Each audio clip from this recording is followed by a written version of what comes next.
سلام تخطاتلت نايز channel كمي كرنيهم لومون نقول نايتك كمي بزبل كوار استمتعت كمان لخو لومي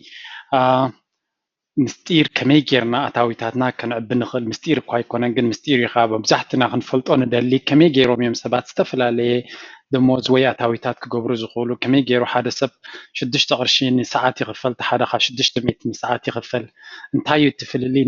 نايتي كفليتاتهم ስለምንታይ ከምኡ ክኸውን ክኢሉ ዝብል ኣርእስቲ ብዙሕ ግዜ ክርዳኣና ይክእልኒ መብዛሕትኡ ግዜ ኣብ ዘየድልዩ ኣርእስታት ኣተኪርና ክንሰርሕ ስለንኽእል ንዕኡ ብርድኢት ክነብረሉ ንኽእል ከመይ ጌርና ዋጋና ኣብቲ ዕዳጋ ከነዕብየሉ ንኽእል ክንርኢ ክንፍትን ኢና the secret to earn more money ትብል ናይ ሎሚ ትምህርትና ንኩልና ተጠቅም እያ ኢለ ድማ ግምት ይገብር ማለት እዩ ሕጂ ከንዋሕኩልኩም ቀጥታ ናብቲ ትምህርትና ክነኣቱ ቅድሚ ናብቲ ትምህርትና ምእታውና ቅድም ብዛዕባ ኣመፃፅኣ ናይ ገንዘብ ከመይ ገይሩ እዚ ገንዘብ ዝብሎ ኣብዚ ዘለናዮ ግዜ ክመፅእ ክኢሉ ኣበይ ነይሩ መበገሲኡ ክንርኢ ክንፍትን ኢና ንዑ ንምርኣይ ድማ ድሕሪት ምልስ ኢልና እንተሪእና ኣብቲ መጀመርያ ግዜ ኣብቲ ቅድሚ ክንደይ ኣሽሓት ዓመታት ማለት እዩ ሰባት ደቂ ሰባት መብዛሕትኡ ግዜ ዘድልዮም ኣብ ገዝኦም ይገብርዎ ነይሮም መግብድ እዩ ዘድልዮም እንታይ እዩ ዘድልዮም ኩሉ ካብ ከባቢዮም ሰልፍ ሰፊሽንት እዮም ነይሮም ኩሉ ዘድልዮም ኣብ ከባቢዮም ነይሩ ኣብቲ ከባቢዮም ዘየለ ከዓ ኣየድልዮም ነይሩ ማለት እዩ ስለዚ በታ ኣብ ከባቢዮም ዘላ ባዕሎም ሃዲኖም ድዮም ባዕሎም ሰሪሖም ድዮም ዘምፅዋ ብኣዮም ዝነብሩ ነይሮም ዕዳጋ ዝበሃል ኣየድልዮም ነይሩ ድሕሪ ቁሩብ ግን ብዙሕ ክፈልጡ ስለ ዝጀመሩ እቲ ኣብ ኢዶም ዘሎ ወይ እቲ ሶም ዝውንንዎ ጥራይ ክኣኽሎም ኣይጀመረን ስለዚ ምስ ካልኦት ኣብ ከባቢዮም ዘለው ሰባት ወይ ካብኦም ቁሩብ ርሕቅ ኢሎም ዘለው ሰባት ክቀያየሩን ክነጋገዱን ጀሚሮም እቲ ንግዲ ሕጂ ኣብቲ ግዜ እቲ ዝኾነ መነጋገዲ ስለዘይነበሮም ንስኻ ላም ሒዝካ መፂኻ ብብዕራይ ትቕይራ በጊዕ ሒዝካ ብጤል ትቕይራ ወይ ጠስሚ ሒዝካ መፂኻ ብገለ ንብረት ብንብረት እዩ ነይሩ ባርተር ሲስተም ብሎ እዚ ብንብረት ናብ ንብረት እናቐየሩ ይነብሩ ነይሮም እዚ እታ ንብረትካ ሒዝካያ ዝመፃኻ ዋጋኣ ተረኣዩ ምስ ከምኣ ትኸውን ዝመስል ዝበሎቱ ሰብ ይህበካ ተቕበል ማለት እዩ ድሕሪኡ እዚ እውን ውፅኢታዊ ወይ ኤፊሽንት ኮይኑ ስለዘይረኸብዎ እስከ ናብ ካሊእ ኢሎም እዚኦም ፕሪሽስ ሜታልስ ንብሎም ወይ ካብ እንበዓል ነሓስ ወርቂ ብሩር መፂኦም ማለት እዩ ስለዚ ብሩር ወይ ወርቂ ትሕዝ እሞ ወርቂ ምስ ሃብከያ ዋጋ እቲ ወርቂ ዝበሎካ ካብቲ ንብረቱ ትወስድ ማለት እዩ ግዜ ንንግዲ እናሓገዘ ካብቲ ቀደም ዝነበረ ንብረት ብንብረት ዝነበረ ብዙሕ ከቃልሎም ክኢሉ እዚ ግን ፀገም ኣለዎ ንባዕሉ ሓደ ነጋዳይ ክንደይ ወርቂ ሒዙ ይኸይድ ተሰኪሙ ምስኡ ዓበይ ፀቕሪ ኖ ክላስ ክስረቕ ይኽእል ገለመለ እዚ ካብኡ ናብዚ ፔፐር ማኒ ንብሎ ወረቐት ገንዘብ መፂና ኣመፃፅኡ ካሊእ ብጣዕሚ ፋሲኔቲንግ ዝኾነ ታሪክ ኣለዎ ኣመፃፅኣ ናይ ገንዘብ ግን ንግዚኡ ኣብዚ ንግደፉ ካሊእ ግዜ ብዛዕባኡ ክንመሃር ንኽእል ኢቨን እቲ ፔፐርስ ዶላር ፍራንክ ንብሎ ዘለና ተሓሊፉ ሎሚ ኣብ ቢትኮይን ዲጂታል ካረንሲ ዝብሎ ባል ቢትኮይን በፂሕና ኣለና ማለት እዩ እቲ ወረቐት እውን ናብ ዝሕለፈሉ ደረጃ በፂሑ ኣሎ ስቲል ወረቐት ቫሊድ ኣሎ ንጥቀመሉ ኣለና እንደገና ብባንኪንግ ሲስተም ኣሎ እቲ ንመፃኢ ግን ብዙሕ ዲጂታል ካረንሲ ክኸውን ይኽእል ዝብል እምነታት ኣሎ ክሳብ ሕጂ እኳ ንፁር ኣይኮነን ዘሎ ብዝኾነ ካልእ ኣርእስቲ እሱና ውኺድና ሕጂ ናብቲ ኣርእስትና ምልስ ክንብል how does money work ገንዘብ ሲ ከመይ ገይሩ ዝሰርሕ ዝብል ኣርእስቲ ክንርኢ ናይ ግድን እዩ ምክንያቱ ምስ ከመይ ጌርና ብዙሕ ኣታዊ ንገብር ስለ ዝኾነት ኣርእስትና ሕጂ እሱ ሓንቲ ክንፈልጣ ዘለና ቫልዩ ትበሃል ቃል ኣላ ብእንግሊሽ ብጣዕሚ ገላፂት ቃል እያ ግን ኣብ ትግርኛ ዋጋ እያ ትበሃል ግን ዋጋስ ሳምሃው ብዙሕ ካፕቸር ኣይትገብሮ ነትናታ ቦታ ሕጂ ኩሉ ንገብሮ ኩሉ ዝግበር ኣብዚ ዓለም ካብ ንጎት እንስና ንሰርሖ ኩሉ ነገር we exchange value for value ገለ ነገር ሂብና ገለ ነገር ኢና ንወስድ ክነግድ ኢና ንውዕል ንኣብነቶም ብዙሕ ሰራሕተኛታት ኮይና ንቆፅር ተቆፂርና ንሰርሕ ክእለትና ድዩ ፍልጠትና ድዩ ግዜና ድዩ ሂብና ገንዘብ ንወስድ ማለት እዩ ካልኦት ድማ ቫልዩ ሂብካ ቫልዩ ትወስድ ገንዘብ ሂብካ ንብረት ትወስድ exchange of value ብሎ እቲ ገንዘብ ሲ ወረቐት ትርጉም የብሉ እቲ ወረቐት ናትካ እስኻ ተምፅኦ ቫልዩ ኣብቲ ዕዳጋ ምስቲ ካልእ ምስ ናትካ ቫልዩ ዘለዎ ተቐያይሪ እቲ ገንዘብ ዘስራሐካ ዘሎ ስለዚ ሓንቲ ኣብዚያ ጉዳይ እዚኣ ክንፈልጣ ዘለና እታ ዋጋ ወይ ዋጋ ስቲል ንዓይሲ ብጣዕሚ ነታ ቫልዩ ትብል ቃል ስትትክዓ ኮይኑ ማለት ቫልዩ ናይ ሓደ ነገር ክትብል ከለካ ያ ዋጋ ናታ እዩ ትብል ኣለካ ግን ዋጋ ናትካ ክትብል ከለካ ቁሩብ ጥዕምቲ ኮይና ኣይተሰማዓትን ብዝኾነ ግን ዋጋ ንበላ ቃላ ነክፈልጣ ክእለ ዘለኹ ሳጂ ካልኦት ብዙሕ ኣብ ትግርኛ ገለ ትብሉ ዘለኹም ያ ሓደ ግዜ እቲ ንሕና ተምሃርናዮ ብእንግሊሽ ስለ ዝኾነ ነቲ ቃላት ልክዕ ብትግርኛ ክሳዕ ክንዱ ከነማዕብሎ ስለዘይከኣልና እቲ ቃላት ክትጥቀመሉ ይግደደካ ብፍላይ ኣብ ፋይናንስ ድማ ስቶክ ማርኬት ብትግርኛ ሽም እውን የብሉን ስለዚ ክትርድኡ ክትክእሉ ኣለኩም ብዙሕ እታ ነዝምህሮ ቃላት ብትግርኛ ገላፂ ዝኾነ ቃል ስለዘይብሉ እየ ብእንግሊሽ ክጥቀመሉ ዝግደድ ካልኣይ ድማ ሓደ ቃላት ናይ እንግሊዝ ወይ ካል ናይ ባዕዲ ቋንቋታት ኣብ ቋንቋኻ እንተኣትዮም ነቲ ቋንቋኻ ይህብትምዎ እዮም ብፍላይ ንኣብነት ኮምፒተር ብትግርኛ የብልናን ኮምፒተር ትብል ቃል ዝኾነ ፈጢርካ ክትጥቀመላ እንተጀሚርካ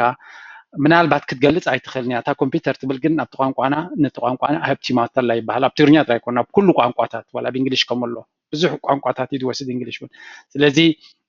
ንዑ ገዲፍና ብዙሕ ናብቲ ኮንተንት ናብቲ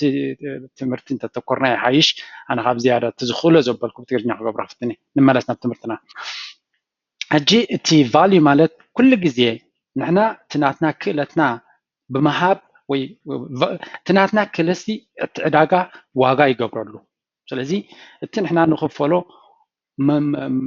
መነፃፀር ናይቲ ንሕና ዋጋ ዘለና ኣብ ዕዳጋ እዩ ሕጂ ዋጋ ክንብል ከለና ወይ ቫልዩ ክንብል ከለና ሰብ ዝተፈላለዩ ቫልዩ ኣለዎ ሰብ ከም ሰብ ባርኣያ ስላሴ ስለ ዝተፈጠረ ብሙሉእ ሓደ እዩ ኣብ ቅድሚ ኣምላኽ ኣብ ዕዳጋ ግን ኩሉ ሓደ ኣይኮነን እዚኣ ንፈላለያ ክንክእል ኣለና ዋጋ ክብል ከለኹ ኣብዛና ኣብ ዕዳጋ እያ ዛረብ ዘለኹ እምበር ሰብ ከም ሰብ ኩሉ ግዜ ኣብ ቅድሚ ኣምላኽ ሓደ ዓይነት እዩ ኣብ ዕዳጋ ግን ሰብ ከከም ንሱ ከበርክቶ ዝኽእል እዩ ዝርአ ብኡ ድማ ይዋጉ ዝትመን ነዚኣ ፈላሊና ክንሪኣ ኣለና ሕጂ እንታይ እቲ ምስጢር ስለምንታይ ሰባት ዝተፈላለዩ ገንዘብ ክኽፈሉ ይኽእሉ ወደ ሲክሬት ክትብል ትኽእል ኢኻ እንታይ እቲ ሲክሬት ሓደ ሰብሲ ንሰዓት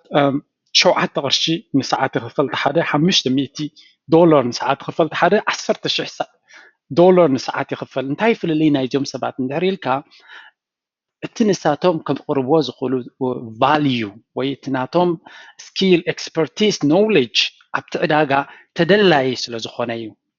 ንኣብነት ሓደ ሰብ ኣብ ሜክዶናልድ ዝሰርሕ ተኮይኑ ወይ ኣብ ሓደ ሬስቶራንት ዌይተር ኮይኑ ዝሰርሕ ተኮይኑ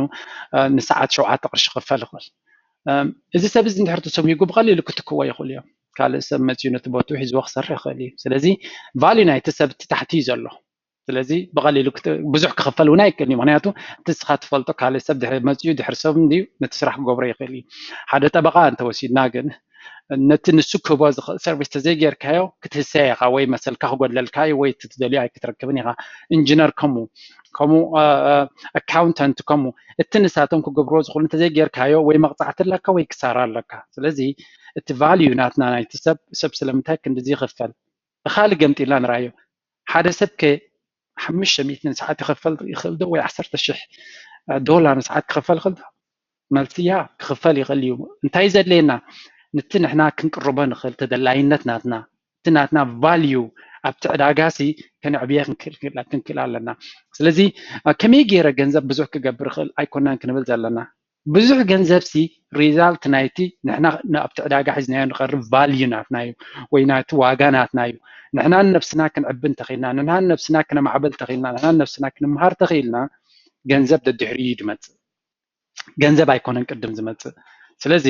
ገንዘብ ብዙሕ ንክትእቱ መጀመርያ ነብስኻ ክትዕቢ ነብስኻ ክትስልጥን ነብስኻ ክትምህር ኣለካ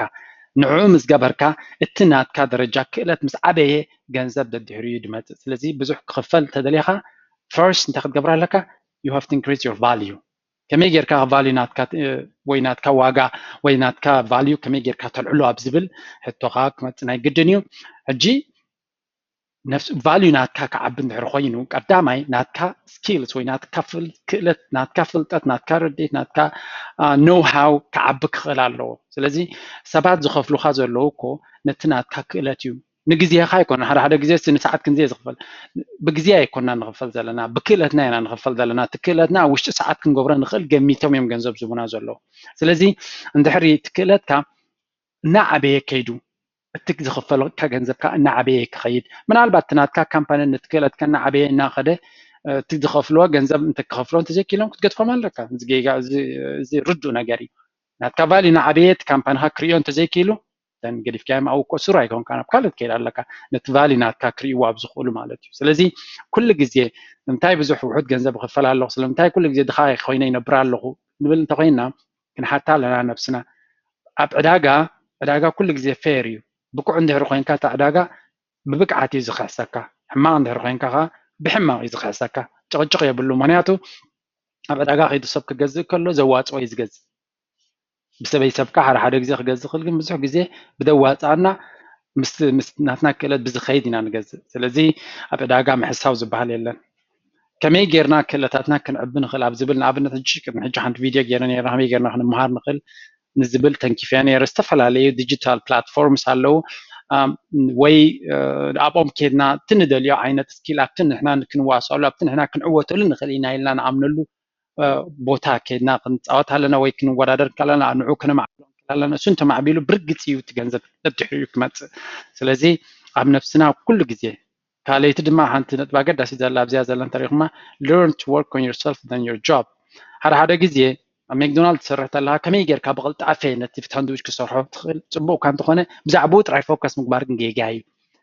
ብዛዕባ ናትካ ምስ ሰብ ዘለካ ኣቀራርባ ብዛዕባ ናትካ ሓፈሻዊ ርዲኢት ብዛዕባ ነገራት ክትዕቢ እንተኽኢልካ ይበልፅ ካብ ብዛዕባ እቲ ስራሕ ጥራይ ፎከስ ምክንያቱ ካብቲ ስራሕ ክትጎግም ትኽእል ኢኻ ወይ እቲ ስራሕ ክዕፀውን ይኽእል እዩ ስለዚ ኩሉ ግዜ ናትካ ፐርሶናል ስኪልስ ናይ ኮሚኒኬሽን ስኪል ናትካ ሰልፍ ኮንፊደንስ ናትካ ሰልፍ እስቲም ናትካ ከምኡውን ናትካ ስኪል ኣብቲ ንኣብነት ማርኬቲንግ ተለኻ ወይ ዲጂታል ማርኬቲንግ ተለኻ ወይ ኣብ ፋይናንስ ወይ ኣብ ፕሮግራሚንግ ነቲ ናትካ ፍልጠት ኣብቲ ፊልድ እቲ ናዕበኻዮ ንኸይድካ ጎኑ ጎኑ ድማ ናትካ ፐርሶናል ስኪልስ ሶፍት ስኪልስ ዝብሎም ናይ በዓል ኮሚኒኬሽን ምስ ሰብ ርክባት ዘለካ ንዑታት ክትዕብየን ተኽኢልካ ብጣዕሚ ኣብ ሎንግ ተርም ውፅኢት ክህልዎ ምክንያቱ እቲ ዕዳጋ ነቲ ናትካ ክእለት ምስቲ ናትካ ኣቀራርባ ማለት እዩ ሓደ ሰብ ብጣዕሚ ክኢላ ኮይኑ ምስ ሰብ ዘለዎ ርክባት ኮሚኒኬሽን ክእለት ተዘይብሉ ዝግብኦ እውን ኣይረክብን እዩ ስለዚ ክልቲኡ ማለት እዩ እቲ ሞያኻ ናዕበኻ ምስ ድማ ፐርሶናል ስኪልስ ዝብሎም ንዖም ድማ ናዕበኻ እንተኸይድካ ኣብቲ ዕዳጋ ኩሉ ግዜ ዝግብኣካ ክብሪ ክወሃበካ ዝግብኣካ ክትክፈልን ትኽእል ኢኻ እዚ ድማ ሲምፕሊ ካብ ኣፈይ ዝወፅእ ቃላት ጥራይ ኣይኮነን ብዙሓት ፐርሶናል ዴቨሎፕመንት ቡክስ ከም በዓል ጂም ሮን በዓል ሌስ ብራውን ከም በዓል ቶኒ ሮቢንስ ብምሎም እቶም ኣብቲ ፊልድ እቲ ዓበይቲ ዝኾኑ ሰባት ደጋጊሞም ዝዛረብዎ እዩ we get paid in the market ነቲ ቫልዩ ንሕና እቲ ዕዳጋሲ ነቲ ናትና ቫልዩ ዝኸፍለና እዚ እጅ ክርዳእና ክኽእል ኣለዎ ቀዳማይ ኣብቲ ናትና ኣብ ዕዳጋ ሒዝናዮ ንቐርብ ዘለና ክእለታትና ፎከስ ክንገብር ኣለና ኣብኣ ተኲርና ክንቅይር ክንፍትን ኣለና እቲ ናይ መወዳእታ ዕላማ እንታይ እዩ to be invaluable ማለት እንታይ ማለት እዩ ብጣዕሚ ተደላዪ ነገር ንምዃን ማለት እዩ ተደላዪ ሰብ ንኽትከውን ማለት እዩ ንኣብነት ሰራሕተኛ እንተኮይንካ እንታይ ክኸውን ዘሎ ዕላማኻ irreplaceable ወይ መተካእታ ዘይብልካ ንስኻ እንተወፂኻ እቲ ስራሕሲ ሽግር ከጋጥሞም ክኽእል ኣለዎ ንስኻ ከይድካ ከለኻ ኖርማል ስራሕ ዝቕፅል እንተኮይኑ ናትካ ቫልዩ ኣብቲ ስራሕ እውን ብዙሕ ኣይኮነን ንስኻ ምስ ወፃኻ ግን ትንፋቕ እንተኮይንካ ኣብቲ ስራሕ ትድለ እንድሕር ኮይንካ ብኡ ኢኻ ትፈልጥ ቫልዩ ለካ ድዩ የብልካን ምክንያቱ ንስኻ ምስ ከድካ እቲ ስራሕ ዝዘናበል እንተኮይኑ ወይ ከም ግቡእ ዘይስራሕ እንተኮይኑ ኣባኻ ይምርኮስ ኣሎ እቲ ስራሕ ቫልዩ ለካ ማለት እዩ ንስኻ ከይድካ ግን ወላ ሓንቲ ስራሕ ከም ዘለዎ ዝቕፅል እንተኮይኑ ሜይቢ ክትጥንቀቕ ክትክእል ኣለካ ምክንያቱ ፅባሕ ንግሆ ብቐሊሉ ንዓኻ ተኪኦም እውን ስርሖም ክቕፅሉ ከም ዝኽእሉ ምልክት ሂቡኻ ስለ ዘለዉ እንድሕሪ ንስኻ መተካእታ ዘይብልካ እንተኮይንካ መብዛሕትኡ ግዜ እቲ ዕዳጋ ኣበየናይ ቦታ ትፃወት ኣለካ ብዘይገድስ ብፅቡቅ እዩ ዝክሕሰካ እቲ ናይ መወዳእታ ዕላማኻ ብዝተኻለና መጠን ዩኒክ ወይ ፍሉይ ነገር ኮይና ክንኮነሉ ንኽእል ክንፍትን ኣለና ወላ እቲ ስራሕና ከምኡ ዘይፍቅድ እንተኮይኑ ወይ ከምኡ ንኹምታት ዘይበቅዕ እንተኮይኑ ኩሉ ግዜ ኣብቲ ድሕሪ ስራሕና 8 ሰዓት ትሰርሕ ኣለና 16 ሰዓት ተረፍ ኣለና ኣብ ነፍስና ዴቨሎፕ ንክንገብር ስለዚ ኤክስኪዩዝ ኣይኮነን ከምዚ ይሰርሕ እየ ገለገለ ኢልካ ምድቃሲ ፅቡቅ ኣይኮነን ምክንያቱ ብዘይ ትምክሕቲ 70-80 ሚእታዊት ህዝቢ ኤርትራ ንሰርሖ ንስራሕ ስንፈልጦ ኢና መብዛሕትኡ ሰብ ኣብ ትሑት ደረጃ ስራሕ ይሰርሕ ስለዚ ነቲ ስራሕ ኤክስኪዩዝ ጌርካ ነፍስኻ ዘይምምዕባልሲ ብባዕልካ ንእግርኻ ምህራም ማለት እዩ ወይ ነፍስኻ ምርኣይ ነፍስኻ ምግዳእ እዩ ኣብ ዝተናውሐ ቃልሲ ክትህሰብ ምዃንካ ፍሉጥ እዩ ስለዚ ዩኒክ ዝኾኑ ሰባት ከም በዓል ኦፕራ ከም በዓል ሮናልዶ ከም በዓል ፌደረር እዚኣቶም ካብ መጠን ንላዕሊ ክከሓሱን ፅቡቅ ዝኾነ ሪዎርድ ክረኽቡን ርኢና ኣለና ተመልኪትና ኣለና ስለዚ ኩሉ ግዜ ከነስተውለላ ዘለና እንታይ ዓይነት ነገር ሒዘ እያ ናብ ዕዳጋ ዝኸይድ ዘሎ ዕዳጋሲ እንታይ ፍሉይነት ኣለኒ እንተዘይብልና ከመይ ገይረ ከማዕብል ይኽእል ነገድና ኣይኮነን ፍሉይነት ንስኻ ክፍጠር ካባኻ በዓልካ ተማሂርካ ኢኻ ተማዕብሎ ኣብቲ ዘለኻዮ ግዜ ኩሉ ግዜ ንእሽተይ ነገር እናወሰኽካ እንተኸይድካ ንኣብነት እዚኣ ትምህርቲ ካባይ ትወዘዝ ዘለካ ኦልሬዲ ሓደ ንእሽተይ ቫልዩ ወሲኻ ትልካ ኣላ ምክንያቱ እንታይ ክትገብር ከም ዘለካ ትልትነግረካ ዘላ ስለዚ ኩሉ ግዜ ክንፈልጥ ንክእል ድሕሪ ምባል ናይ ሎሚ ትምህርትና ኣጋሞ ወዳእትው እዩ ዘሎ ቫልዩ ትብል ቃል ኩሉ ግዜ ኣብ ርእስኩም ደወል ኮይና ክትነግር ክትክእል ኣለዋ ኩሉ ግዜ ኣብ ንገብሮ ዘለና እንታይ ዓይነት ከመይ ገይረ ቫልዩብል ሰብ ክኸውን ይኽእል ከመይ ገይረ ኣብቲ ዕዳጋ ዝተመራፂ ስኪል ክገብር ይኽእል ናይ ግድን ኣይኮነም ኮምፒተር ሳይንቲስት ክትከውን ብዙሕ ነገራት ኣሎ ቀለልቲ ኣብቲ ንስኻ ከተድመዓሉ ትኽእል ግን ኣብቲ ከነድመዓሉ ንኽእል ክንመሃርን ክንምዕብልን ክንክእል ኣለና ነቲ ዝፈለጥናዮ ሓንቲ ጥቕስላ ብዙሕ ግዜ ትትገም ኣብ ብዙሕ ግዜ እቲ ኣቨሬጅ ሰብሲ ኣብ 25 ዓመቱ ይመውት ኣብ 65 ዓመቱ ድማ ይቕበር ይብልዎ እንታይ ማለት እዩ እዚ መብዛሕትና ሰባት ኣብ ከባቢ 20-25 ዓመት ምምሃርን ምዕባልን ነቋርፆ ኣብ ኢና ቐሜትና ዘለና ሬሳና ክንቀሳቐስ እዩ ዘሎ ክሳብ 65 ሓንቲ ከይተምሃረ ይፀንሕ ዝበፅሐ ሰብ ወይ ከይሰልጠነ ይፀንሕ እንታይ ማለት እዩ ምምሃር ተቋሪፅካያስ ኦልሬዲ ሜትካ ኣለኻ ንማለቶም ንከንፀባርቁ ኢሎም ዝበልዎ ጥቕሲ እያ ብጣዕሚ ተንካፊት ጥቕሲ እያ ብዝኾነ ናይ ሎሚ ትምህርትና ኣብ ኩሉ ግዜ ነብስና ምዕባል ክንግደስ ከም ዘለና እያ ተተኩር እቶም ቅድሚ ሕጂ ናተይ ቪድዮ ሕጂ ንመጀመርያ ትሪእኑ ዘለኹም ሽመይ ጆርጆ ይበሃል ኣብ ዩቲዩብ ኣብ ጂድራር ዝብል ቻነል ክትከታተሉኒ ትኽእሉ ሰብስክራይብ ጌርኩም ኣብ ፌስቡክ ጆርጆ ድራር ዝብል ኣሎ ኣብኡ ዝጥዕመኩም እንተኮይኑ ሕቶ እንተለኩም ፍሉይ ኣብዚ ኢሜይል እዚ ክሰዱለይ ትኽእሉ እቶም ሰብስክራይብ ዘይገበርኩም ሰብስክራይብ ግበሩ ብዙሕ ቪድዮ እውን ኣለኒ ንዕኡን ክትሪእዎ ትኽእሉ ብዛዕባ እዚ ዝበልክዎ ዝተፈላለየ እንታይ ክንመሃር ንኽእል ብኸመይ ክንመሃር ንኽእል ዝብል ብዙሕ ቪድዮ ገይረ ኣለኹ እንተሪኢኹሞ ክጠቕመኩም ይኽእል እዩ እቶም ኮሜንት ትገብሩ ዘለኹም የቐኒየለይ እቲ ናትኩም ፊድባክ ይሰምዖ ኣለኹ ፅቡቕ እዩ ካብኡ ተበጊሰ ዝኾነ ክገብር ዝሓስብ ኩሉ ግዜ ምክንያቱ እንታይ ከም ዘድልየኩም እውን ኣብኡ ስለ ትገልፁለይ ዘለኹም ዋላ ኩሉ ግዜ ብዛዕባ እዚ ኢልኩም ትብልዎ ብቐጥታ እንተዘይመሊሰልኩም ኣብ ፕሮግራም ናተይ ግን ይፅሕፈ ስለዚ ሓበሬታኹም ኣይትገፉ እቶም ሼር ትገብሩ ድማ ነቶም ካልኦት ኣሕዋትኩም ጥቕሚ ስለ ዘለዎም ፅቡቕ ትገብሩ ኣለኹም